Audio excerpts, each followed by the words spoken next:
ദൈവത്തിൻ്റെ അതിപരിശുദ്ധ നാമം വാഴ്ത്തപ്പെടുമാറാകട്ടെ.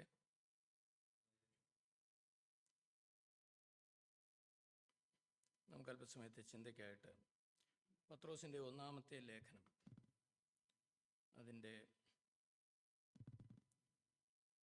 1 മുതൽ 5 വരെയുള്ള വാക്യങ്ങൾ വായിക്കാം. പത്രോസിൻ്റെ ഒന്നാമത്തെ ലേഖനം അതിൻ്റെ 1 മുതൽ 5 വരെയുള്ള വാക്യം. യേശു ക്രിസ്തുവിൻ്റെ അപ്പോസ്തലനായ പത്രോസ്, പൊന്തോസിലും ഗലാത്യയിലും കപ്പദോക്യയിലും ആസിയായിലും ബിഥുന്യായിലും ചിതറിപ്പാർക്കുന്ന പരദേശികളും പിതാവായ ദൈവത്തിൻ്റെ മുന്നറിവിനൊത്തവണ്ണം ആത്മാവിൻ്റെ വിശുദ്ധീകരണം പ്രാപിച്ച് അനുസരണം കാണിപ്പാനും യേശു ക്രിസ്തുവിൻ്റെ രക്തത്താൽ തളിക്കപ്പെടുവാനുമായി വ്രതന്മാരായവർക്ക് എഴുതുന്നത്, നിങ്ങൾക്ക് കൃപയും സമാധാനവും വർദ്ധിക്കുമാറാകട്ടെ. നമ്മുടെ കർത്താവായ യേശു ക്രിസ്തുവിൻ്റെ പിതാവായ ദൈവത്തിന് സ്തോത്രം. അവൻ മരിച്ചവരുടെ ഇടയിൽ നിന്നുള്ള യേശു ക്രിസ്തുവിൻ്റെ പുനരുത്ഥാനത്താൽ തൻ്റെ കരുണാധിക്യ പ്രകാരം നമ്മെ ജീവനുള്ള പ്രത്യാശയ്ക്കായി അന്ത്യകാലത്തിൽ വെളിപ്പെടുവാൻ ഒരുങ്ങിയിരിക്കുന്ന രക്ഷയ്ക്ക് വിശ്വാസത്താൽ ദൈവശക്തിയിൽ കാക്കപ്പെടുന്ന നിങ്ങൾക്ക് വേണ്ടി സ്വർഗത്തിൽ സൂക്ഷിച്ചിരിക്കുന്നതും ക്ഷയം, മാലിന്യം, വാട്ടം എന്നിവയില്ലാത്തതുമായ അവകാശത്തിനായി തന്നെ വീണ്ടും ജനിപ്പിച്ചിരിക്കുന്നു. നമുക്ക് ഒരു നിമിഷം പ്രാർത്ഥിക്കാം. സ്വർഗീയ പിതാവേ, ഞങ്ങൾ അവിടുത്തെ സ്തുതിക്കുകയും വാഴ്ത്തിയും വന്ദിക്കുകയും ചെയ്യുന്നു.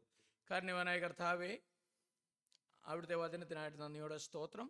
ഞങ്ങൾ ഇന്ന് കർത്താവെ ഈ വചനത്തിൽ നിന്ന് ചിന്തിക്കുമ്പോൾ അവിടുത്തെ ആലോചനയാൽ ഞങ്ങളെ അനുഗ്രഹിക്കുമാറാകണം. അടിയങ്ങളോട് കരുണ ചെയ്യണം. പ്രാർത്ഥന കേട്ടുകൊണ്ട് സ്തോത്രം, യേശുവിൻ്റെ നാമത്തിൽ തന്നെ, ആമേൻ. അപ്പോസ്തലനായ പത്രോസ് എഴുതിയതായിട്ടുള്ള ഒന്നാമത്തെ ലേഖനമാണിത്. ഇവിടെ അപ്പോസ്തലനായ പത്രോസ് ഇത് എഴുതുന്ന ആർക്കാണെന്ന് നമുക്കറിയാം. എന്താ പറയുന്നത്? പൊന്തോസിലും ഗലാത്യയിലും കപ്പദോക്യയിലും ആസിയിലും ബിഥുനയിലും ചിതറിപ്പാർക്കുന്ന ആളുകൾക്കാണ് ഇത് എഴുതിയിരിക്കുന്നത്.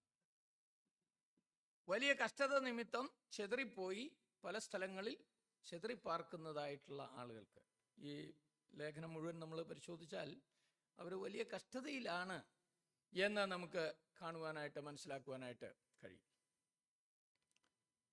അപ്പം അവരെ സംബന്ധിച്ച് പറയുമ്പോൾ ഇവിടെ 2 കാര്യങ്ങൾ അപ്പോസ്തലൻ പറയുന്നതായിട്ട് കാണാനായിട്ട് കഴിയും. ഒന്ന്,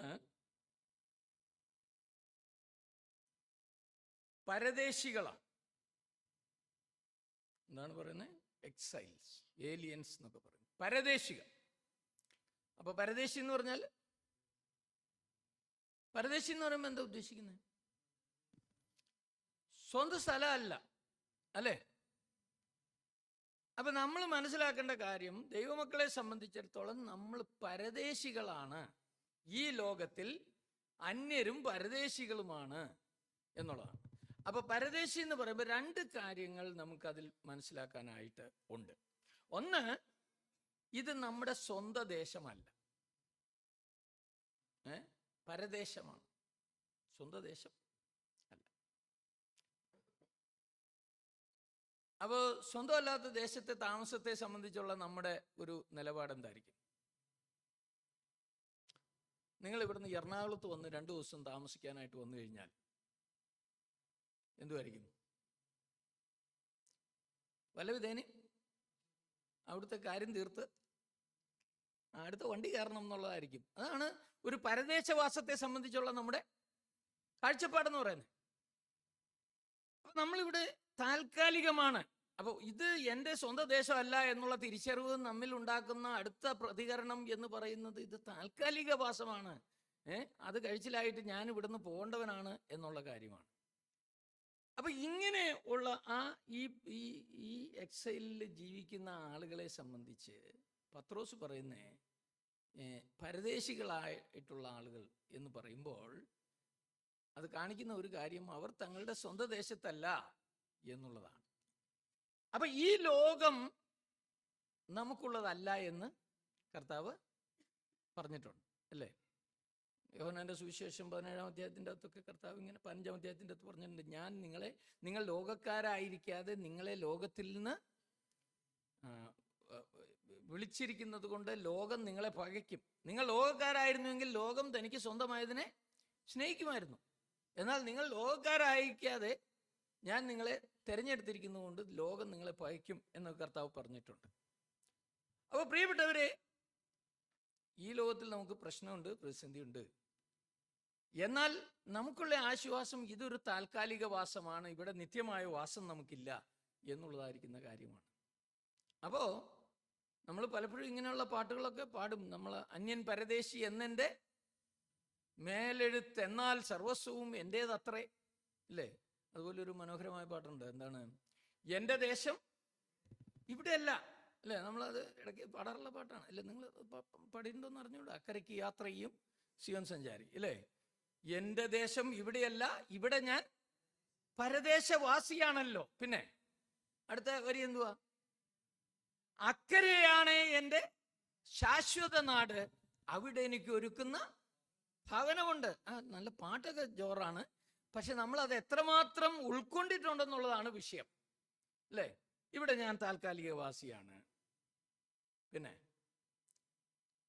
ഇതെൻ്റെ സ്വന്തം ദേശമല്ല, അക്കരെയാണ് എൻ്റെ ദേശം, അവിടെ കർത്താവ് എനിക്ക് വേണ്ടി ഒരുക്കുന്ന ഭവനമുണ്ട്. അതിൻ്റെ മനോഹാരിതയെക്കുറിച്ചൊക്കെ ആ പാട്ടി വർണ്ണിക്കുന്നുണ്ട്. കുഞ്ഞാടതിൻ വിളക്കാണേ, ഇരുളൊരു ലേശവും അവിടെ ഇല്ല. അതുപോലെ തരും എനിക്ക് കിരീടമൊന്ന്, ധരിപ്പിക്കും അവൻ എന്നെ ഉത്സവ വസ്ത്രം എന്നൊക്കെ പറഞ്ഞ് മനോഹരമായ പാട്ടാണ്. അത് എത്രമാത്രം നമ്മുടെ ജീവിതങ്ങളിൽ നമ്മൾ സ്വാംശീകരിച്ചിരിക്കുന്നു എന്നുള്ളതാണ് വിഷയം. ഇപ്പം ഞാൻ ഇന്നലെ വൈകുന്നേരം ഇവിടെ വന്നു. അപ്പം ഇടയ്ക്കൊക്കെ ഞാൻ പോകുന്നതിനെ കുറിച്ച് ആലോചിക്കുന്നത്. രാവിലെ എഴുന്നേറ്റിട്ട് എൻ്റെ ട്രെയിൻ എവിടെ എത്തി, എത്ര മണിക്കൂർ ലേറ്റാണ് എന്ന് നോക്കി. അപ്പോൾ നമ്മൾ സ്വന്തം ദേശത്തേക്ക് പോകുന്നതിനെ കുറിച്ചുള്ള ചിന്തകൾ നമ്മളെ എപ്പോഴും, അത് നമ്മളെ ഇടയ്ക്കിടയ്ക്ക് ഇങ്ങനെ ആ ചിന്താമണ്ഡലത്തിൽ വരുന്നതാണ്. അപ്പം നമ്മളിവിടെ ദൈവമക്കളായി ജീവിക്കുമ്പോൾ ഇത് നമ്മുടെ ദേശമല്ല, നമ്മളിവിടെ അന്യരും പരദേശികളുമാണ് എന്ന് അറിഞ്ഞാൽ ചെയ്യേണ്ട കാര്യം എന്താണ്? നമുക്കിവിടെ നിലനിൽക്കുന്ന നഗരമില്ല എന്നുള്ള തിരിച്ചറിവാണ്. അപ്പൊ അബ്രഹാമിനെ കുറിച്ച് പറയുമ്പോൾ പറയുന്നത്, അബ്രഹാം വാഗ്ദത്തത്തിന്റെ കൂട്ടവകാശിയായി ഇസ്ഹാക്കിനോടും യാക്കോബിനോടും കൂടെ കൂടാരങ്ങളിൽ പാർത്തുകൊണ്ട് ദൈവം ശില്പിയായി നിർമ്മിച്ചതും അടിസ്ഥാനങ്ങളുള്ളതുമായ പട്ടണത്തിനായിട്ട് കാത്തിരുന്നു. അപ്പൊ പരദേശവാസത്തിന്റെ ഒരു കാഴ്ചപ്പാട് അതാണ്. അബ്രഹാം കൂടാരങ്ങളിലാണ് താമസിച്ചത്. അബ്രഹാമിനോട് ദൈവം വിളിച്ചിട്ട് പറഞ്ഞു, ഇടാ ഇത് നിനക്ക് നിന്റെ സന്തതിക്കും അവകാശമായി തന്നേക്കുന്നു. എന്നാൽ അബ്രഹാമിന് അറിയാമായിരുന്നു, ഈ ഒരു തുണ്ട് സ്ഥലത്തിന് വേണ്ടിയിട്ടല്ല ഞാൻ കൽദേരുടെ ഊര് വിട്ടു പോകുന്നതെന്ന് തനിക്കറിയാം. കർത്താവ് ഒരുക്കുന്ന നിത്യമായ വാസസ്ഥലങ്ങൾക്കായിട്ടാണ് എന്നുള്ളത് അറിയാവുന്നത് കൊണ്ട് ദൈവം ശില്പിയായി നിർമ്മിച്ചതും അടിസ്ഥാനങ്ങളുള്ളതുമായ പട്ടണത്തിനായിട്ട് കാത്തിരുന്നു. ലോകത്ത് എത്രയോ നാഗരികതകൾ ഉണ്ടായിട്ടുണ്ട്, എത്രയെല്ലാം സംസ്കാരങ്ങൾ ഉണ്ടായിട്ടുണ്ട്, അവയെല്ലാം മൺമറിഞ്ഞു പോയിരിക്കുകയാണ്. ഇപ്പോൾ കുഴിച്ചെടുക്കുമ്പോഴാണ്, ഇങ്ങനെ ഒരു സംസ്കാരം ഉണ്ടായിരുന്നു, മായൻ സംസ്കാരം ഉണ്ടായിരുന്നു, അല്ലെങ്കിൽ ഇങ്ങനെ വേറെ ഒരു സംസ്കാരം ഉണ്ടായിരുന്നു, നമ്മളിങ്ങനെ കാണിക്കുക. അപ്പൊ ഈ നിലനിൽക്കുന്നതായിട്ടുള്ള പട്ടണം, അതാണ് നമ്മുടെ ഭാവി പ്രത്യാശ. അപ്പൊ ഇവരോട് പറയുന്ന, ഇവരെ കുറിച്ച് പറയുമ്പോൾ പറയുന്ന അങ്ങനെയുള്ള ആൾക്കാരാണ്. രണ്ടാമത് അവരെ കുറിച്ച് പറയുന്ന ഒരു കാര്യം, പിതാവായ ദൈവത്തിന്റെ മുന്നറിവിനൊത്തവണ്ണം ആത്മാവിന്റെ വിശുദ്ധീകരണം പ്രാപിച്ച് അനുസരണം കാണിപ്പാനും യേശുക്രിസ്തുവിന്റെ രക്തത്താൽ തളിക്കപ്പെടുവാനുമായി വൃതന്മാരായവർക്ക് എഴുതുന്നത്. എൻ്റെ പ്രിയപ്പെട്ടവർ, എത്ര വലിയ ഒരു ധൈര്യം നമുക്ക് നൽകുന്നതായിട്ടുള്ള ഒരു കാര്യമാണ്. ദൈവം നമ്മെ മുന്നറിഞ്ഞിരിക്കുന്നു, അല്ലെ? എഫേസ്യ ലേഖനം 1-ാം അധ്യായത്തിന് 4-ാം വാക്യത്തിൽ, ലോകസ്ഥാപനത്തിന് മുമ്പേ അവൻ നിങ്ങളെ ക്രിസ്തുവിൽ തെരഞ്ഞെടുത്തു. അപ്പൊ ദൈവം ലോകം ഉണ്ടാക്കുന്നതിന് മുമ്പേ നമ്മളെ ഓരോരുത്തരെയും കണ്ടിരുന്നു എന്നുള്ളത് എന്തൊരു വലിയ ആശ്വാസകരമായ കാര്യമാണ്. കാലസമ്പൂർണത വന്നപ്പോൾ തൻ്റെ പുത്രനെ ഈ ലോകത്തിലേക്ക് അയച്ചുകൊണ്ട് നമ്മെ രക്ഷിക്കുവാനായിട്ട് ദൈവത്തിന് പ്രസാദം തോന്നി. അതിനുള്ള പദ്ധതിയും പ്ലാനും ഒക്കെ ദൈവം ലോകസ്ഥാപനത്തിന് മുമ്പേ ഒരുക്കി എന്നുള്ളത് നമ്മൾ എത്രമാത്രം ഭാഗ്യകരമായ ഒരു പദവിയിലുള്ള ആളുകളാണ്. അപ്പോൾ പിതാവായ ദൈവത്തിന്റെ മുന്നറിവിനൊത്തവണ്ണം, അതുപോലെ ആത്മാവിന്റെ വിശുദ്ധീകരണം പ്രാപിച്ച് അനുസരണം കാണിപ്പാൻ. അപ്പൊ അവിടെ ഒരു നാം ശ്രദ്ധിക്കേണ്ട ഒരു കാര്യമുണ്ട്.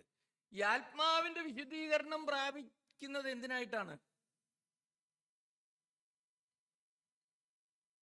അവിടെ എന്താ പറഞ്ഞേ? അയ്യോ, ഞാൻ പറഞ്ഞത് നിങ്ങൾക്ക് മനസ്സിലാകുന്നില്ലേ? അടുത്ത ആ വാക്യത്തിൽ എന്താ പറഞ്ഞത്? ആത്മാവിന്റെ വിശുദ്ധീകരണം പ്രാപിച്ച് എന്തോ കൊടുക്കണമെന്നാ പറഞ്ഞേ? അനുസരണം കാണിക്കണം. അപ്പൊ ഒരുവൻ കർത്താവിന്റെ കൃപയിൽ മുന്നേറുന്നു, ആത്മാവിന്റെ വിശുദ്ധീകരണം പ്രാപിക്കുന്നു എന്ന് പറഞ്ഞാൽ അവന്റെ അനുസരണം വർദ്ധിച്ചു വർദ്ധിച്ചു വരുന്നു എന്നാണ് അവിടെ കാണാനായിട്ട് കഴിയുന്നത്. അപ്പോൾ കർത്താവിനെ അനുസരിച്ച് ജീവിക്കാനായിട്ടാണ് നമ്മൾ ആത്മാവിന്റെ വിശുദ്ധീകരണം പ്രാപിച്ചിരിക്കുന്നത് എന്നുള്ളതാണ്. മാത്രമല്ല, അതിനെ സംബന്ധിച്ച് ഒരു കാര്യം കൂടെ അവിടെ പറയുന്നുണ്ട്. എന്താണ്? യേശു ക്രിസ്തുവിന്റെ രക്തത്താൽ തളിക്കപ്പെടുവാനുമായി വൃതന്മാരായവർ. യേശു ക്രിസ്തുവിന്റെ രക്തത്താൽ തളിക്കപ്പെടുക. അപ്പോൾ നമ്മള് കർത്താവായ യേശു ക്രിസ്തുവിന്റെ കൃപയാൽ, അവന്റെ പാപമോചന യാഗത്താൽ നാം രക്ഷിക്കപ്പെട്ടു. എന്നാൽ ദിനംതോറും അവന്റെ രക്തത്താൽ തളിക്കപ്പെടുവാൻ വേണ്ടിയാണ് നമ്മൾ വ്രതന്മാരായിരിക്കുന്നത്. ദൈവം നമ്മളെ തെരഞ്ഞെടുത്തിരിക്കുന്നത്. കാരണം ദൈവത്തിന്റെ ആത്യന്തികമായ ലക്ഷ്യം എന്ന് പറയുന്നത്, എഫേസ്യ ലേഖനത്തിൽ നമ്മൾ വായിക്കുന്ന, അവൻ നിങ്ങളെ അവന്റെ സന്നിധിയിൽ വിശുദ്ധരും നിഷ്കളങ്കരുമായി നിർത്തേണ്ടതിനായിട്ടാണ് അവൻ ലോകസ്ഥാപനത്തിന് മുമ്പേ നമ്മെ അവനിൽ തെരഞ്ഞെടുത്തത്. അപ്പൊ നമ്മളെ കുറ്റമില്ലാത്തവരായി, ഇല്ലേ? യൂദാനെ കുറിച്ച് പറയുമ്പോൾ പറയുന്നത്, വീഴാതെ വണ്ണം നിങ്ങളെ സൂക്ഷിച്ച് തന്റെ മഹിമാസന്നദ്ധിയിൽ ആനന്ദത്തോടെ കളങ്കമില്ലാത്തവരായി നിർത്തുവാൻ ശക്തനായിരിക്കുന്ന ദൈവത്തെ കുറിച്ചാണ് പറയുന്നത്.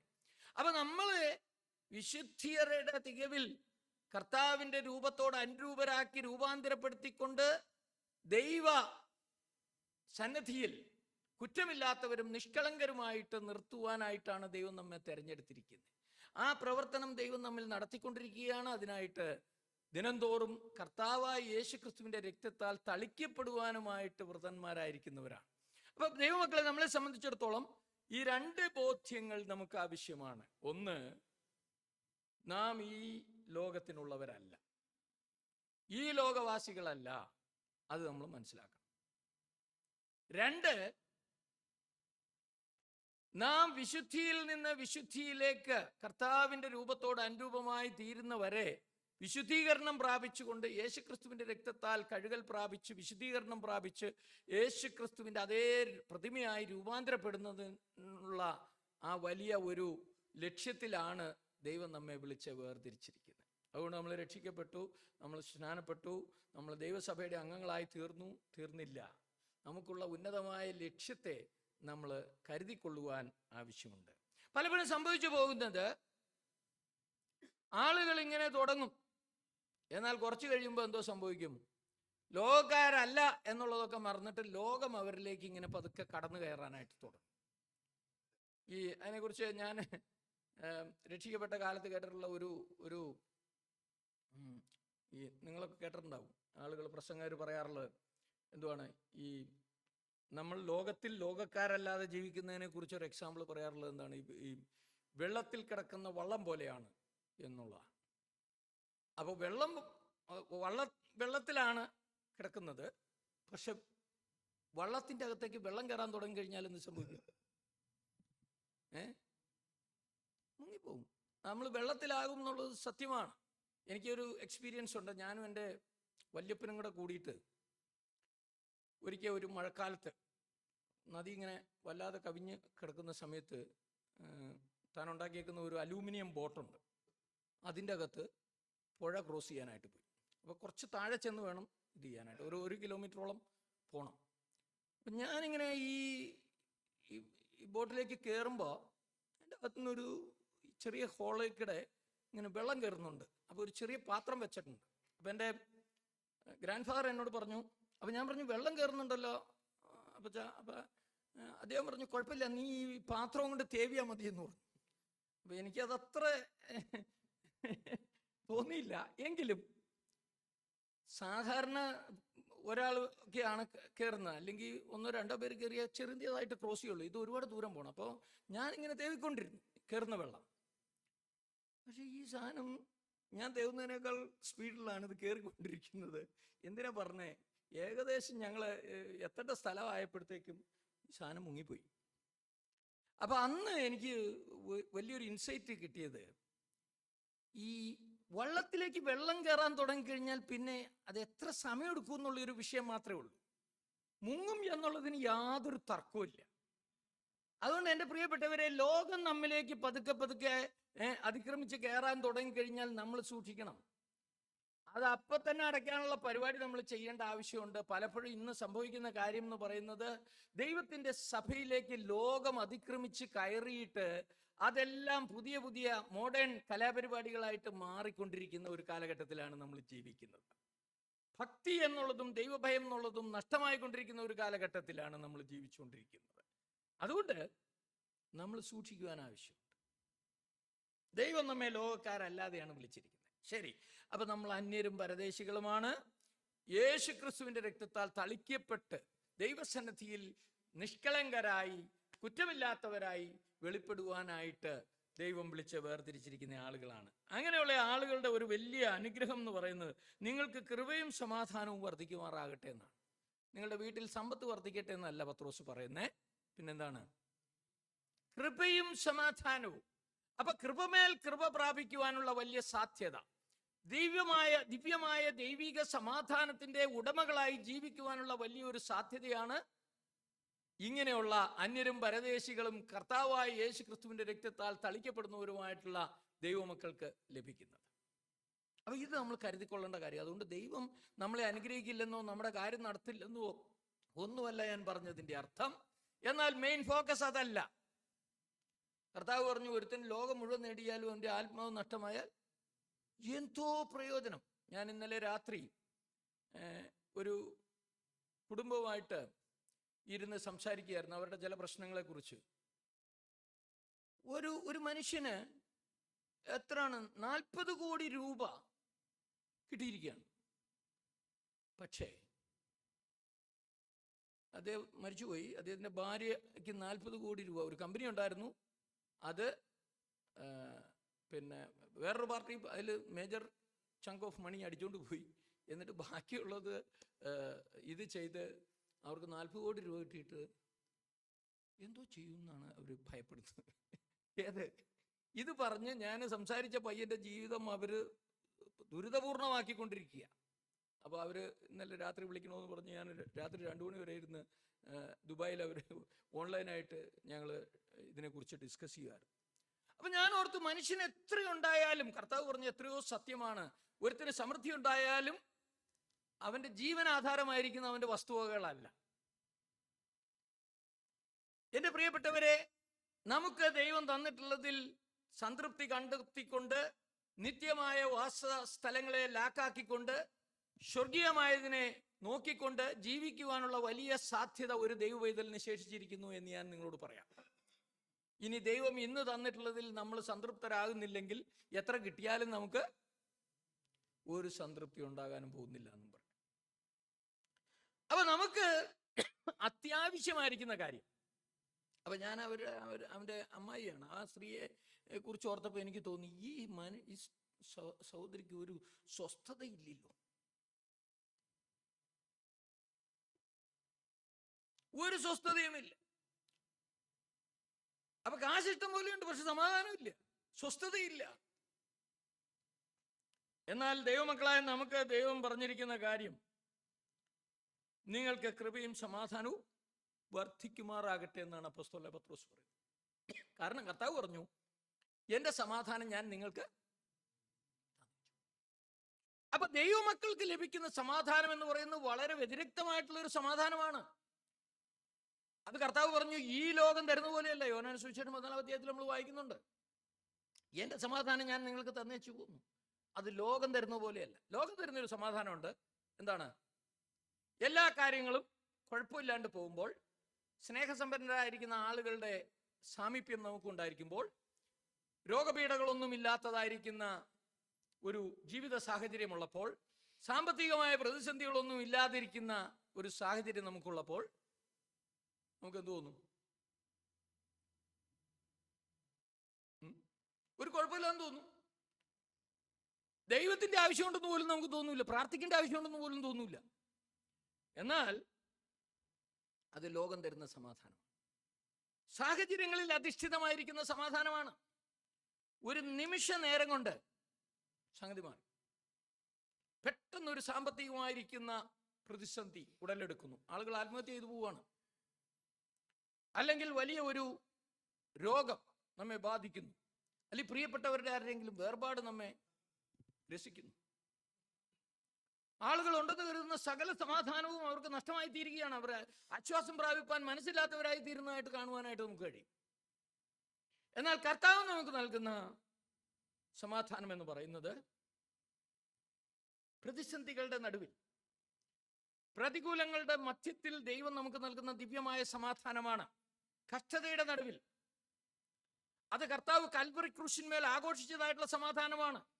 താൻ സ്നേഹിച്ചവരായ, താൻ ഉപദേശിച്ചവരായ, താൻ ആഹാരം കൊടുത്തവരായ, താൻ സൗഖ്യമാക്കിയവരായിട്ടുള്ള ആളുകൾ തന്നെ ദുഷിക്കുകയും നിന്ദിക്കുകയും പഴിക്കുകയും മുഖത്ത് തുപ്പുകയും കന്നത്തടിക്കുകയും മുഖത്തെ രോമം പിഴുതെടുക്കുകയും ചെയ്യുമ്പോൾ അവരോട് കരുണാർദ്രമായി, പിതാവേ, ഇവർ ചെയ്യുന്ന അറിയായികയാൽ ഇവരോട് ക്ഷമിക്കണമേ എന്ന് പ്രാർത്ഥിക്കുവാൻ തക്കവണ്ണം തന്നിൽ വ്യാപരിച്ചിരുന്ന നിത്യനൂതനമായിരിക്കുന്ന സമാധാനമാണ് കർത്താവ് നമുക്ക് വാഗ്ദത്തം ചെയ്യുന്നത്. അത് സാഹചര്യങ്ങളിൽ അധിഷ്ഠിതമല്ല. ഏറ്റവും പ്രതികൂലമായിരിക്കുന്ന സാഹചര്യത്തിന്റെ നടുവിലും, ഏത് പ്രതിസന്ധിയുടെ നടുവിലും നമ്മിൽ വ്യാപരിക്കുന്ന, നമ്മിൽ അധിവസിക്കുന്ന തൻ്റെ പരിശുദ്ധാത്മാവിനാൽ നമ്മിലേക്ക് പകരപ്പെടുന്നതായിട്ടുള്ള ദിവ്യമായ സമാധാനമാണ്.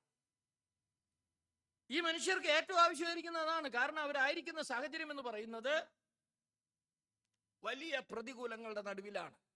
കഷ്ടത അനുഭവിക്കുന്നതായിട്ടുള്ള ഫിയറി ട്രയൽസ് എന്ന അഗ്നിശോധന ഇതിലൂടെ കടന്നു പോകുന്നതായിട്ടുള്ള പിന്നീടുള്ള അധ്യായങ്ങളിൽ നമുക്ക് അത് കാണാൻ കഴിയും. അഗ്നിശോധനയിലൂടെ കടന്നു പോകുന്നതായിട്ടുള്ള ജനമായിട്ടാണ് ഇവരിയ്ക്കുന്നത്. അതിൽ ഒരു അപൂർവ കാര്യം സംഭവിച്ചു എന്നതുപോലെ നിങ്ങൾ ആശ്ചര്യപ്പെട്ടു പോകരുത് എന്നാണ് പത്രോസ് പറയുന്നത്. അപ്പൊ ഇവിടെ നമ്മൾ നോക്കുമ്പോൾ ഈ പ്രതിസന്ധികളുടെയൊക്കെ നടുവിൽ നമുക്ക് വലിയ പ്രത്യാശ സൂക്ഷിക്കുവാനായിട്ട് കഴിയും എന്നാണ് പത്രോസ് താഴത്തേക്ക് പറയുന്നത്. അതിന് കാരണം പിതാവായ ദൈവം നമ്മെ തിരഞ്ഞെടുത്തിരിക്കുന്നു. ദൈവത്തിൻ്റെ പരിശുദ്ധാത്മാവിനാൽ നമ്മളെ ദൈവം വിശുദ്ധീകരിച്ചിരിക്കുകയാണ്. യേശു ക്രിസ്തുവിൻ്റെ രക്തത്താൽ ഓരോ ദിവസവും തളിക്കപ്പെട്ട് കർത്താവിൻ്റെ രൂപത്തോട് അനുരൂപപ്പെടുവാനുള്ള വലിയ സാധ്യത നമുക്ക് ശേഷിച്ചിരിക്കുന്നു. അതുകൊണ്ട് ഈ കാര്യം ഓർക്കുമ്പോൾ തന്നെ പത്രോസ് പിതാവായ ദൈവത്തിന് സ്തോത്രം ചെയ്യുകയാണ്. നമ്മുടെ കർത്താവ്, 3-ാം വാക്യത്തിന്റെ തുടക്കത്തിൽ നമ്മുടെ കർത്താവായ യേശു ക്രിസ്തുവിന്റെ പിതാവായ ദൈവത്തിന് സ്തോത്രം എന്ന് പറഞ്ഞുകൊണ്ടാണ് താൻ തുടങ്ങുന്നത്. ദൈവം എത്ര വലിയ ഒരു രക്ഷയാണ് നമുക്ക് നൽകിയിരിക്കുന്നത് എന്നുള്ളതാണ് നമുക്കിവിടെ കാണാനായിട്ട് കഴിയുന്നത്. 3 മുതലുള്ള വാക്യങ്ങളിൽ ആ കാര്യമാണ് പറയുന്നത്. അവിടെ എന്താ പറയുന്നത്? അവൻ മരിച്ചവരുടെ ഇടയിൽ നിന്നുള്ള യേശു ക്രിസ്തുവിന്റെ പുനരുത്ഥാനത്താൽ തന്റെ കരുണാധിക്യ പ്രകാരം നമ്മെ ജീവനുള്ള പ്രത്യാശയ്ക്കായി വീണ്ടും ജനിപ്പിച്ചിരിക്കുന്നു. അപ്പോ ജീവനുള്ള ഒരു പ്രത്യാശയ്ക്കായിട്ടാണ് ദൈവം നമ്മളെ വീണ്ടും ജനിപ്പിച്ചിരിക്കുന്നത് എന്നാണ് പറയുന്നത്. ജീവനുള്ള പ്രത്യാശ, എ ലിവിങ് ഹോപ്പ്. ചത്ത പ്രത്യാശയല്ല, എ ലിവിങ് ഹോപ്പ്. അപ്പൊ നിത്യത, ഒരു സ്വർഗരാജ്യം നമുക്കായിട്ട് ദൈവം ഒരുക്കുന്നു എന്നുള്ളതായിരിക്കുന്ന വലിയ പ്രതീക്ഷ, അതൊരു ദൈവവൈതലിന്റെ ഏറ്റവും വലിയ അത്താണിയും ആത്മാവിന്റെ നങ്കൂരവുമാണ്. അതിനെക്കുറിച്ച് എബ്രായ ലേഖനകർത്താവ് പറയുന്നത് ആ പ്രത്യാശ നമുക്ക് ആത്മാവിന്റെ നങ്കൂരമാണെന്നാ പറയുന്നത്. അപ്പൊ പ്രതിസന്ധികളും പ്രതികൂലങ്ങളും ഒക്കെ ആഞ്ഞടിക്കുമ്പോൾ അതിന്റെ നടുവിൽ പെർപ്ലക്സ്ഡ് ആയി പോകുന്ന നേരത്ത് കാറ്റും കോളും അടിച്ച് തിരകൾ ഉയരുന്നതായിട്ടുള്ള സമുദ്രത്തിൽ കപ്പലിനെ പിടിച്ചു നിർത്തുന്ന ആ ആങ്കർ പോലെ, അതിന്റെ നങ്കൂരം പോലെ നമ്മുടെ ജീവിതങ്ങളെ യഥാർത്ഥമായും ദൈവിക പ്രത്യാശയിൽ നിലനിർത്തുവാൻ കഴിയുന്ന ആ ഒരു വലിയ, ആ ദൈവകൃപയിൽ നിലനിർത്തുവാൻ കഴിയുന്ന ഒരു വലിയ നങ്കൂരമാണ് നമുക്കുള്ള പ്രത്യാശ. അപ്പൊ ആ സ്വർഗീയമായ നോട്ടം നമ്മൾ എന്ത് ചെയ്യരുത്? മാറ്റരുത്. അതുകൊണ്ടാണ് എബ്രായ ലേഖനകർത്താവ് 12:1 പറയുമ്പോൾ കുറെ വിശ്വാസവീരന്മാരുടെ വലിയ പട്ടിക പറയുകയാണ്. അതിൽ ദൈവം വിടുവിച്ചവരുടെ പട്ടികയുണ്ട്. എന്നാൽ ഏറ്റവും നല്ലൊരു ഉയർത്തെഴുന്നേൽപ്പ് ലഭിക്കേണ്ടതിനായിട്ട് ഭേദ്യമേറ്റവരുടെ ലിസ്റ്റ് പറഞ്ഞിട്ട് എന്താണ് പറയുന്നത്?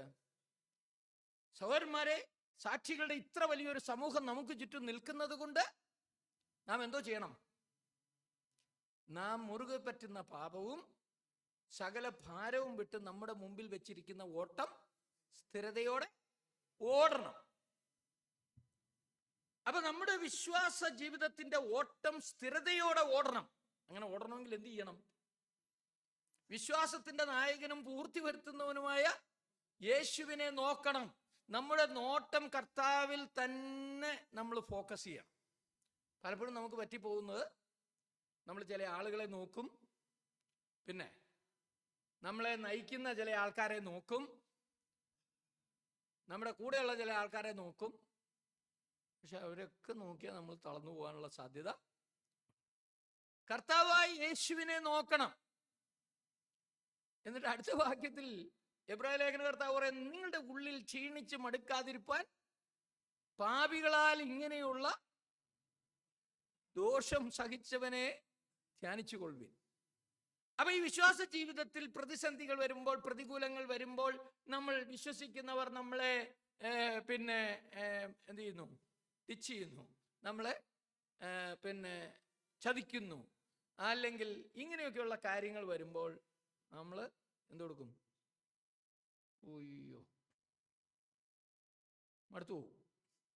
എനിക്കറിയില്ല നിങ്ങൾക്ക് അങ്ങനെ മടുപ്പ് തോന്നാറുണ്ടോന്ന് അറിയില്ല. എനിക്ക് ചിലപ്പോഴൊക്കെ അങ്ങനെ മടുപ്പ് തോന്നാറുണ്ട്. ഞാൻ പറയാറുമുണ്ട്. പറഞ്ഞു കഴിയുമ്പോൾ ഞാനിങ്ങനെ ഓർക്കും, ദൈവമേ, ആരെ നോക്കണ്ടേ?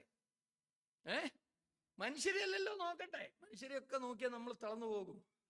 നിങ്ങളുടെ ഉള്ളിൽ ക്ഷീണിച്ച് മടുക്കാതിരിപ്പാൻ പാപികളാൽ ഇങ്ങനെയുള്ള ദോഷം നേരിട്ടവനെ ധ്യാനിച്ചോളണം. അപ്പൊ നമ്മുടെ ജീവിതത്തിൽ, നമ്മുടെ സഭാ ജീവിതത്തിൽ, നമ്മുടെ കുടുംബ ജീവിതത്തിൽ, വ്യക്തി ജീവിതത്തിലൊക്കെ പ്രതിസന്ധികൾ ഇങ്ങനെ വരുമ്പോൾ, നമ്മൾ പ്രതീക്ഷിക്കാത്ത നിലയിൽ വിശ്വാസികൾ പോലും പെരുമാറുമ്പോൾ നമ്മൾ ഓർക്കേണ്ട കാര്യം കർത്താവിനെ ഓർക്കുക, അല്ലേ? പത്രോസ് പറഞ്ഞ്, ഞാൻ ചാകാനോടെ റെഡി ആയിരിക്കുന്നു എന്ന് പറഞ്ഞ പാർട്ടിയാണ് സ്ഥലം വിട്ടു. ഒരു വേലക്കാരി പെണ്ണ് പറഞ്ഞപ്പോ ഞാൻ അറിയുന്ന പോലും ഇല്ലെന്ന് പറഞ്ഞു. ഒന്ന് ഓർത്ത് നോക്കി, കർത്താവ് ഒന്ന് തിരിഞ്ഞിട്ട് നോക്കി.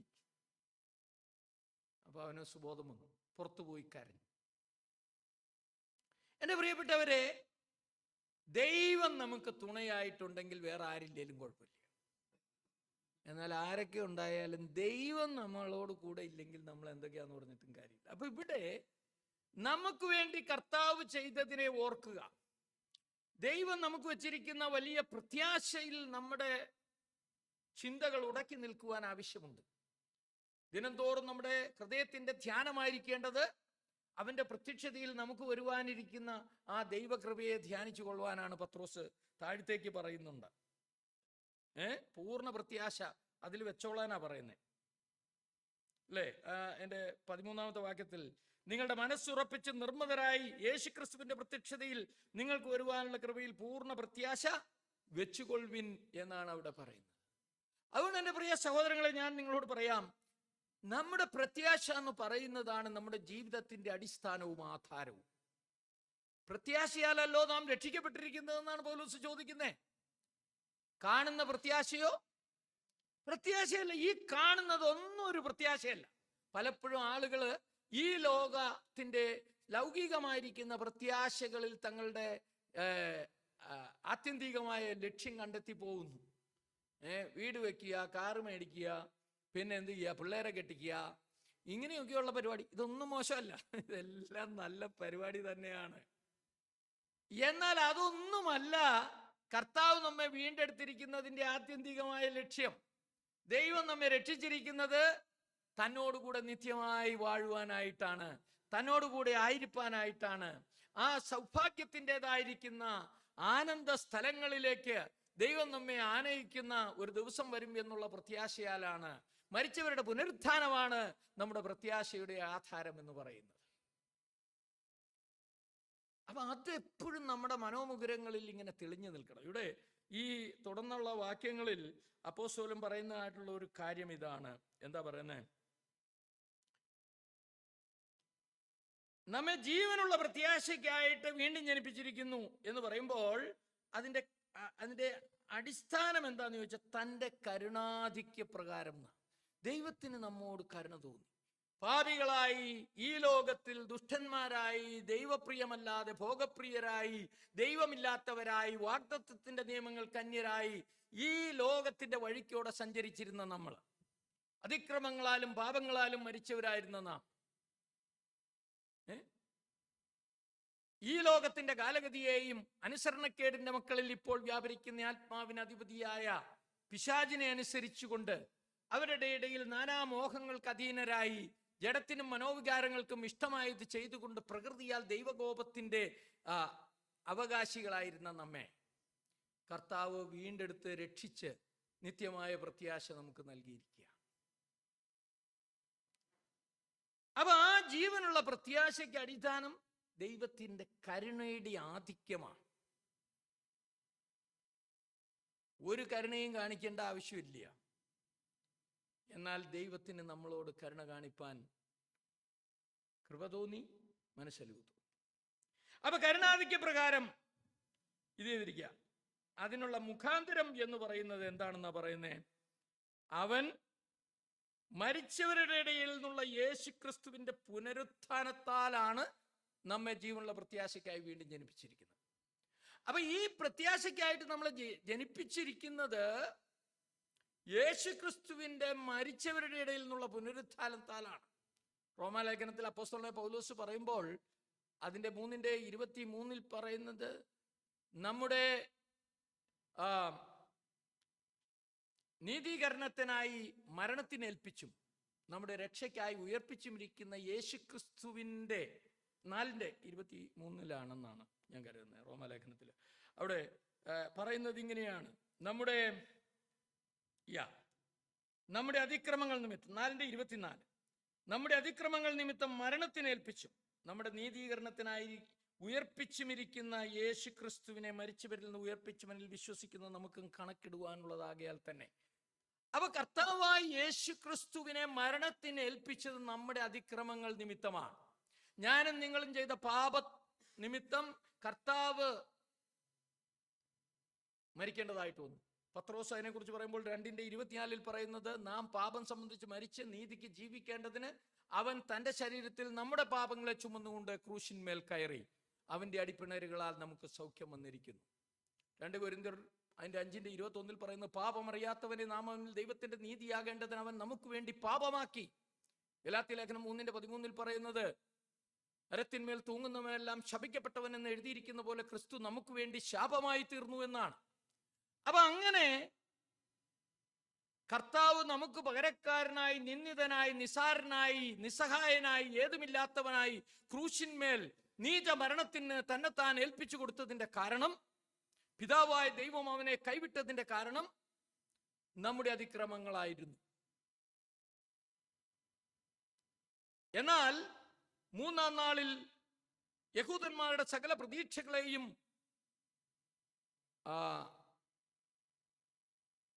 തകർത്തുകൊണ്ട് മരണത്തിന്റെ കരാളഹസ്തങ്ങളെ നിഷ്പ്രഭമാക്കിക്കൊണ്ട് കർത്താവായ യേശുക്രിസ്തു ഉയർത്തെഴുന്നേറ്റു. അങ്ങനെ മരിച്ചവരിൽ പാപത്തിന്റെ പരിഹാരം വരുത്തുവാൻ അവൻ പരമയാഗമായി കൽവറി ക്രൂശിന്മേൽ നമുക്ക് വേണ്ടി തകർക്കപ്പെടുകയും 3-ാം നാളിൽ മരണപാശങ്ങളെ അറുത്തുകൊണ്ട് അവൻ ആദ്യഫലമായി മരിച്ചവരിൽ നിന്ന് പുനരുത്ഥാനം ചെയ്യുകയും ചെയ്തപ്പോൾ അതിലൂടെ ദൈവം നമ്മുടെ എല്ലാവരുടെയും രക്ഷാമാർഗത്തിന് മുദ്രയിട്ടിരിക്കുകയാണ്. വിശ്വസിക്കുന്നവർക്ക് അവൻ തന്റെ രക്തം മൂലം പ്രായശ്ചിത്തമാകുവാൻ ദൈവം അവനെ പരസ്യമായി നിർത്തിയിരിക്കുകയാണ്. ആർക്കും വിശ്വസിക്കാം. താൻ ഒരു പാപിയാണെന്ന് തിരിച്ചറിയുന്ന ഏതു മനുഷ്യനും ഈ രക്ഷ കരഗതമാകുവാൻ കർത്താവിന്റെ അടുക്കലേക്ക് വന്ന് ഞാനൊരു പാപിയാണ് എന്ന് ഏറ്റുപറഞ്ഞുകൊണ്ട് തന്റെ ജീവിതത്തെ കർത്താവിന്റെ കരങ്ങളിലേക്ക് ഏൽപ്പിച്ചു കൊടുത്താൽ അവനെ രക്ഷ പ്രാപിക്കുവാനായിട്ട് കഴിയും വിധത്തിൽ ദൈവം അവനെ പരസ്യമായി നിർത്തിയിരിക്കുക. കാരണം താൻ നീതിമാനും യേശുവിൽ വിശ്വസിക്കുന്നവരെ നീതീകരിക്കുന്നവനും ആകേണ്ടതിന് തന്റെ നീതിയെ ഈ കാലത്തിൽ പ്രദർശിപ്പിക്കുവാനായിട്ടാണ് ദൈവം അങ്ങനെ ചെയ്തിരിക്കുന്നത്.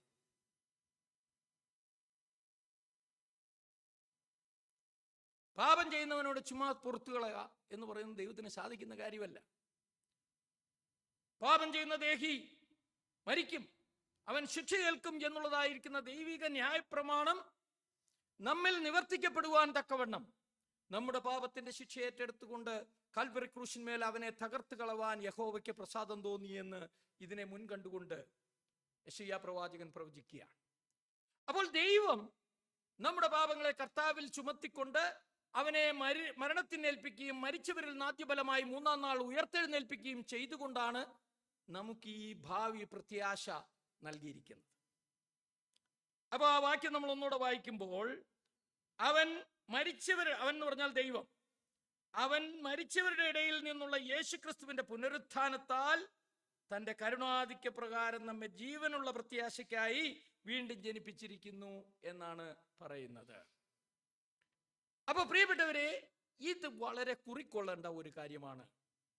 യേശുക്രിസ്തുവിന്റെ പുനരുത്ഥാനം എന്നുള്ളത് 3 വളരെ പ്രധാനപ്പെട്ട കാര്യങ്ങളെ നമ്മളെ ഓർമ്മിപ്പിച്ചുണർത്തുന്നുണ്ട്. ഒന്ന്, എന്താണ്?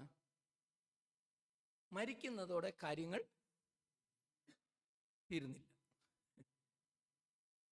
ഒരുപാട് ആളുകൾക്ക് അറിയാൻ പാടില്ലാത്തൊരു കാര്യം,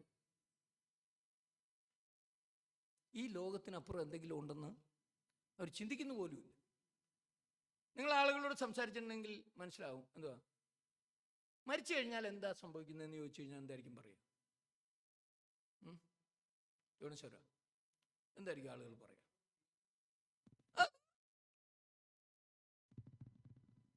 പക്ഷെ പോയി എന്നാ പറയുന്നത്, അല്ലേ? മരിച്ചു പോയി എന്നല്ലേ പറഞ്ഞേ? അമേരിക്കയ്ക്ക് പോയി എന്ന് പറയുന്ന പോലെയാണ് മരിച്ചു പോയി എന്ന് പറഞ്ഞത്. എങ്ങോട്ട് പോയി? അതിനെക്കുറിച്ച് ചിന്തിക്കുന്നില്ല. എടാ, ഈ മരിച്ചു പോയവൻ എങ്ങോട്ടാ പോയേ? പോക്കാന്നറിയാം, അതൊരു പോക്കാണെന്നും അറിയാം. പക്ഷേ അല്ലേ, പണ്ട് ഈ മേരി ജോൺ കൂത്താട്ടുകുളം എന്ന് പറയുന്ന ഒരു കവയിത്രി, ഒരു കന്യാസ്ത്രീയാണ്, അവർ പാട്ട് എഴുതിയിട്ടുണ്ട്. പ്രസിദ്ധനായ ഹോമറും സമർത്ഥനായ സീസറും സമത്വമറ്റ സോളവൻ തുടങ്ങിയുള്ള വിജ്ഞരും അമർന്നുപോയി കാലചക്ര വിഭ്രമത്തിലെങ്കിൽ നമുക്ക് എന്താ വേറെ ഗതിയൊന്നും ഇല്ല എന്നാണ് അവർ പറയുന്നത്. ഇതൊക്കെ ഇങ്ങനെ പറയാൻ പാടുകയൊക്കെ ചെയ്യുന്നുണ്ട്. പക്ഷേ ഇതിനപ്പുറം എന്താണ്?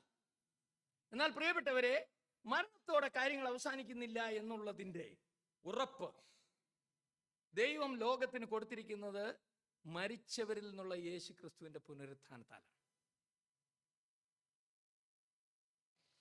അപ്പൊ മരണത്തിനപ്പുറം ചില ആൾക്കാർ ചോദിക്കുന്നത് ഇങ്ങനെയാണ്, മരിച്ചവരിൽ നിന്ന് ആരെങ്കിലും വന്നിട്ടുണ്ടോ? ഉണ്ടോ? പിന്നെ എത്ര പേര് വന്നിട്ടുണ്ട്? ലാസർ വന്നിട്ടുണ്ട്, അല്ലേ? നാറ്റം വെച്ചവനാ 4 ദിവസമായത്. അപ്പൊ അന്നുള്ള യഹൂദന്മാർക്ക് വേണമെങ്കിൽ ഈ മനുഷ്യനോട് ചോദിക്കാം, നമ്മളേടെ ലാസറെ എങ്ങനെ ഉണ്ടായിരുന്നു, കാര്യം എങ്ങനെ ഉണ്ടായിരുന്നു? അവർ ചോദിച്ചിട്ടുണ്ടാവില്ലേ? ഇല്ലേ? ചോദിച്ചിട്ടുണ്ടാവും എൻ്റെ വിചാരം. പക്ഷെ അവൻ പറഞ്ഞു കഴിയുമ്പോൾ സംഭവം എന്താ പറഞ്ഞേ?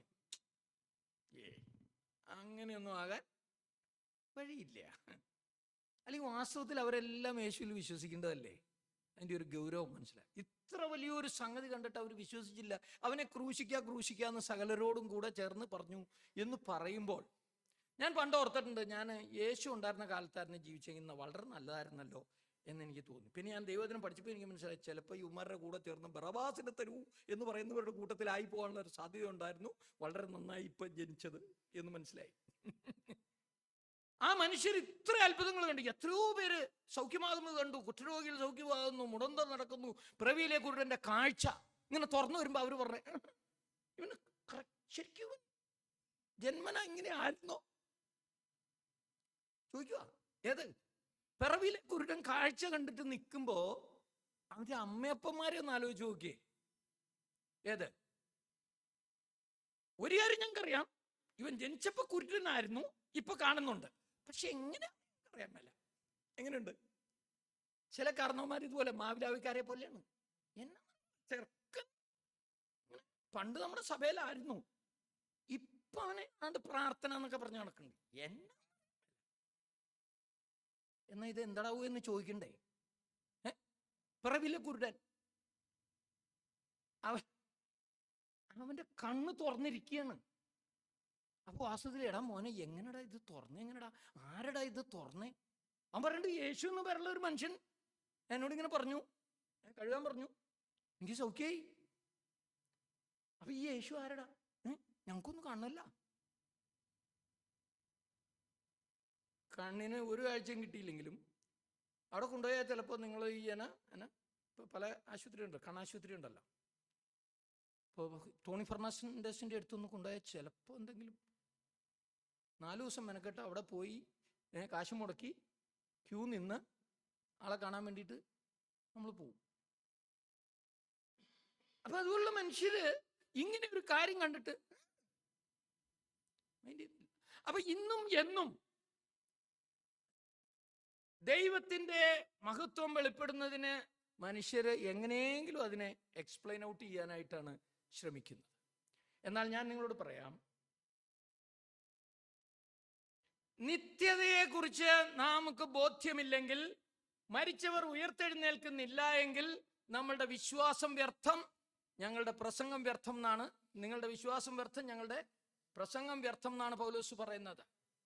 മരിച്ചവർ പുനരുത്ഥാനം ചെയ്യും എന്നുള്ളത്, മരണത്തിനപ്പുറം ഒരു നിത്യതയുണ്ട് എന്നുള്ളതാണ് ക്രിസ്തീയ വിശ്വാസത്തിന്റെ അടിസ്ഥാനവും ആണിക്കല്ലും. ആ ഒരു പ്രത്യാശ ഇല്ലാത്ത മനുഷ്യരെ സംബന്ധിച്ചിടത്തോളം എത്രയോ അപാരമായ ഭോഷത്വത്തിലാണ് അവർ ജീവിക്കുന്നത്. ചടങ്ങാചാരപരമായി ചില പരിപാടികളൊക്കെ നടത്തി, വെടിക്കെട്ട് നടത്തി. എനിക്ക് പിടികിട്ടുന്ന പോലുമില്ല, ഇടിവെട്ടിക്കുന്ന ദൈവത്തിന് എന്തിനാ വെടിവഴിപാട് കഴിക്കുന്നത്? അല്ലേ? ഏത് വെടിവഴിപാടിനേക്കാളും ഗംഭീര ഇടിയാണ് ഇപ്പൊ വെട്ടുന്നത്. ഠോ ഠോ 21 കഥന പൊട്ടിയപ്പോൾ ദൈവം വളരെ സംപ്രീതനായി. അപാരമായ ഭോഷത്വമാണ്. മനുഷ്യരെ ഇങ്ങനെയുള്ള ചില ചടങ്ങാചാരങ്ങളിൽ കുടുക്കി അവർ യഥാർത്ഥമായി അറിയേണ്ട നിത്യതയുടെ പ്രത്യാശ അവർക്ക് നഷ്ടമാക്കി നരകവാതിലിലേക്ക് ആട്ടിത്തെളിച്ചു കൊണ്ടുപോകുന്ന ഒരു നടപടിയാണ് ക്രിസ്ത്യാനികൾ എന്ന് പറയുന്ന അനേകർ ഇന്ന് ചെയ്തുകൊണ്ടിരിക്കുന്നത്. പലപ്പോഴും വിശ്വാസികൾ എന്ന് അഭിമാനിക്കുന്ന ആളുകൾ പോലും ദൈവത്തെ ഉപയോഗിച്ചുകൊണ്ട് ഇവിടുത്തെ താൽക്കാലികവും നശ്വരവുമായ ലോകത്തിന്റെ ജീവിതത്തിന് ആവശ്യമായിരിക്കുന്ന കാര്യങ്ങളെ സമ്പാദിക്കുന്നതിനപ്പുറം നിത്യതയുടെ പ്രത്യാശയിൽ വളർത്തുവാനും വളരുവാനും എത്രമാത്രം ഉത്സാഹം ഉണ്ടെന്നുള്ളതും നമ്മൾ ഇത്തരുണത്തിൽ ചിന്തിക്കേണ്ട കാര്യമാണ്. പ്രിയമുള്ളവരെ, മരിച്ചവരുടെ പുനരുത്ഥാനമാണ് ക്രിസ്തീയ ജീവിതത്തിന്റെ അടിസ്ഥാനം, നമ്മുടെ പ്രത്യാശയുടെ ആധാരശില. അപ്പോ ഒന്ന്, മരണത്തോടെ കാര്യങ്ങൾ അവസാനിക്കുന്നില്ല. ആൾക്കാർ വിചാരിച്ചേക്കുന്ന ഇപ്പോഴത്തെ എങ്ങനെയെങ്കിലുമൊക്കെ തട്ടിമുട്ടി, ആരും കാണാതെ ആരും അറിയാതെ ഒക്കെ, അല്ലേ? അല്ലേ ചോദിച്ചേട്ടാ? ആൾക്കാരുടെ മുമ്പിൽ നല്ല പിള്ളയായിട്ട് നിന്ന് കഴിഞ്ഞാൽ സംഗതി ജോറായി. ഇന്നലെ ഞാൻ ഒരാളോട് ചോദിച്ചു, ദൈവത്തിന്റെ മുൻപാകെ നമ്മൾ നിൽക്കേണ്ടവരും വിശ്വാസികൾ അല്ലേ? രണ്ടുപേരും തരുന്നകത്ത് നാം എല്ലാവരും ക്രിസ്തുവിന്റെ ന്യായാസനത്തിന് മുമ്പാകെ അവനവൻ ശരീരത്തിൽ ഇരിക്കുമ്പോൾ ചെയ്തത് നല്ലതാകലും തീയതാകലും അതിന് തക്കവണ്ണം പ്രാപിക്കേണ്ടതിന് ക്രിസ്തുവിന്റെ ന്യായാസനത്തിന് മുൻപാകെ വെളിപ്പെട്ടു. അപ്പൊ ഞാൻ ചോദിച്ചു, നമ്മൾ ഈ പറയുന്ന തട്ടാമുട്ടി ന്യായങ്ങൾ എന്തെങ്കിലും ഈ തമ്പുരാന്റെ മുമ്പിൽ നിൽക്കുമ്പോൾ അത് ചെലവാകുമോ? എൻ്റെ ഉള്ളത്തെ അറിയുന്ന, എൻ്റെ ഹൃദയത്തെ അറിയുന്ന, എൻ്റെ നിരൂപണങ്ങളെ ദൂരത്ത് നിന്ന് ഗ്രഹിക്കുന്ന, എൻ്റെ ഇരിപ്പും നടപ്പും അറിയുന്ന, എൻ്റെ ചിന്തനങ്ങളെ അറിയുന്ന ദൈവത്തിന്റെ മുൻപാകെ എനിക്ക് എന്താ പറയാനുള്ളത്? അവന്റെ മുമ്പിൽ സകലതും മലർന്നതും തുറന്നതുമായി കിടക്കുകയാണ്. ഈ ദൈവവുമായിട്ടാണ് എനിക്ക് കാര്യമുള്ളതെന്ന്. അപ്പൊ അതിനെക്കുറിച്ച് ആമോസ് പ്രവാചകൻ ചോദിക്കുന്നത്, നിന്റെ ദൈവവുമായി കാര്യം തീർക്കുന്ന നാളിൽ നിന്റെ കരങ്ങൾ ബലപ്പെട്ടിരിക്കുമോ എന്നാണ്. ഇവിടെ മനുഷ്യർ ഒരുപാട് ഉടായ്പൊക്കെ ചെയ്ത് നല്ല പരിപാടിയൊക്കെ ചെയ്യാനായിട്ട് നടക്കുന്നുണ്ട്. സഭകളിലെ ഈ അംഗം വെട്ടും ഊടായ്പിനെ കുറിച്ചും ഒക്കെ സംസാരിക്കുന്ന ഒരു പശ്ചാത്തലത്തിലാണ് ഞാൻ ഒരാളോട് ചോദിച്ചു, നമ്മളെല്ലാവരും കർത്താവിൻ്റെ ന്യായാസനത്തിന് മുമ്പാകെ ഒരു നാളിൽ നിൽക്കുകയും നമ്മുടെ ജീവിതത്തിൻ്റെ കണക്ക് ബോധിപ്പിക്കുകയും ചെയ്യേണ്ടവരില്ലേ? അതെന്താണ്? ഞാനൊരു ഊടായ്പും കണ്ട് ആളുകളെയൊക്കെ പറഞ്ഞ് തെറ്റിദ്ധരിപ്പിച്ച് വിശ്വസിപ്പിച്ച് ഞാൻ മിടുക്കനാണെന്ന് പറഞ്ഞ് മറ്റുള്ളവനെ പുകച്ച് പുറത്തിയാടിച്ച് നമ്മൾ മുന്നോട്ട് പോയാൽ നമുക്ക് എന്താണ്? ദൈവസന്നിധിയിൽ ഇവിടെ കുഴപ്പമൊന്നുമില്ല.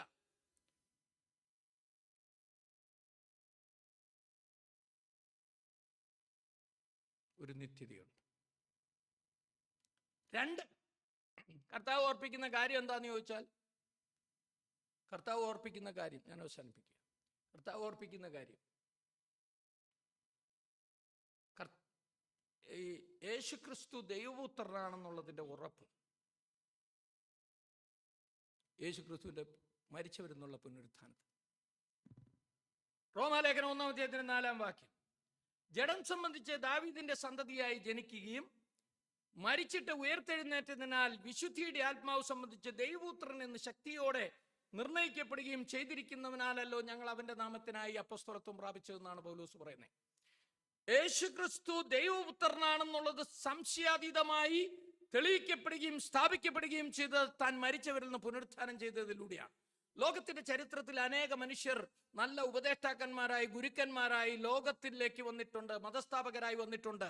അവരെല്ലാം മരിച്ച് മൺമറഞ്ഞവരുടെ കല്ലറകൾ അതേപടി അടഞ്ഞിരിക്കിടക്കുമ്പോൾ കർത്താവായി യേശുക്രിസ്തുവിന്റെ കല്ലറ ഇന്ന് വരെയും തുറന്നു കിടക്കുന്നു എന്നുള്ളത് കാണിക്കുന്നത് അവൻ ദൈവപുത്രനായി മരിച്ചവരിൽ നിന്ന് ആദ്യഫലമായി പുനരുത്ഥാനം ചെയ്തിരിക്കുന്നു എന്നുള്ള യാഥാർത്ഥ്യമാണ്. അപ്പൊ യേശുക്രിസ്തുവിന്റെ ആ പുനരുത്ഥാനം നൽകുന്ന രണ്ടാമത്തെ മുന്നറിയിപ്പ് എന്ന് പറയുന്നത് കർത്താവായി യേശുക്രിസ്തുവാണ് വാസ്തവമായും ദൈവപുത്രൻ. അത് തെളിയിക്കപ്പെട്ടത് മരിച്ചവരിൽ നിന്നുള്ള അവന്റെ പുനരുത്ഥാനത്തിലൂടെയാണ് ദൈവം ലോകത്തിന് തെളിയിച്ചു കൊടുത്തിരിക്കുന്നത്. മൂന്നാമത്തെ കാര്യം അപ്പോസ്തല പ്രവർത്തികളുടെ പുസ്തകം 17-ാം അധ്യായത്തിൽ അപ്പോസ്തലനായ പൗലോസ് പറയുന്നതായിട്ടുള്ള കാര്യമാണ്. അവിടെ പറയുന്നത് അതിന്റെ 17-ാം വാക്യത്തിൽ ഇങ്ങനെയാണ് പറയുന്നത്: അറിയായ്മയുടെ കാലങ്ങളെ ദൈവം ഗണ്യമാക്കാതെ ഇന്ന് എല്ലായിടത്തും എല്ലാവരും മാനസാന്തരപ്പെടണം എന്ന് മനുഷ്യരോട് കൽപ്പിക്കുന്നു. എന്താണ് അങ്ങനെ കൽപ്പിക്കാൻ കാരണം?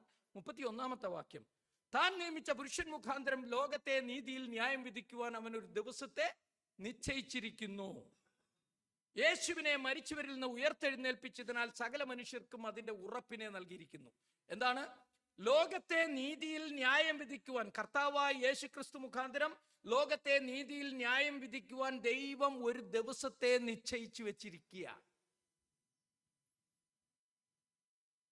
യേശുക്രിസ്തുവിനെ മരിച്ചവരിൽ നിന്ന് ഉയർത്തെഴുന്നേൽപ്പിച്ചതിനാൽ സകല മനുഷ്യർക്കും അതിന്റെ ഉറപ്പിനെ നൽകിയിരിക്കുക. ഒരു ന്യായവിധിയുണ്ട്. ദൈവസിംഹാസനത്തിന് മുമ്പാകെ നിന്നുകൊണ്ട് നമ്മൾ കണക്ക് കൊടുക്കേണ്ട ഒരു ദിവസമുണ്ട് എന്നുള്ളതിന്റെ ഉറപ്പ് എന്താണെന്ന് ചോദിച്ചാൽ യേശുക്രിസ്തു മരിച്ചവരിൽ നിന്ന് പുനരുത്ഥാനം ചെയ്തു എന്നുള്ളതാണ്.